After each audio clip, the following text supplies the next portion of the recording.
Jesus Against the Scribal Elite is written for it's written for an introductory audience. It's written for a classroom context, or just the person who is in general interested in Jesus as a teacher. But it does have within its purview an academic and scholarly contribution. To my knowledge, it's the very first book that's ever tried to answer the question of why there was a controversy between Jesus and other teachers in the first place.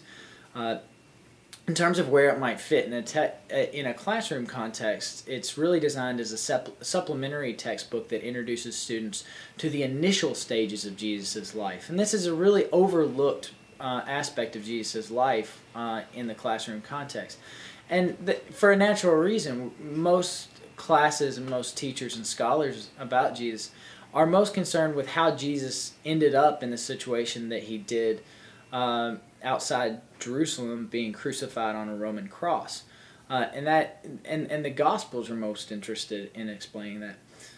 But this book focuses on an entirely different stage of Jesus' career and asks, how did this complex of events ever come up in the first place? Why didn't the authorities just ignore Jesus? Why didn't they, like the Pharisees in John chapter 7, say, when they address the crowd and say, but this crowd which does not know the law, why do they not just dismiss Jesus as somebody who doesn't know what he's talking about? Why do they feel compelled to engage him and try to correct him publicly? That's a question that's really been overlooked because we've been more interested in how the conflict is resolved than how the conflict came about in the first place.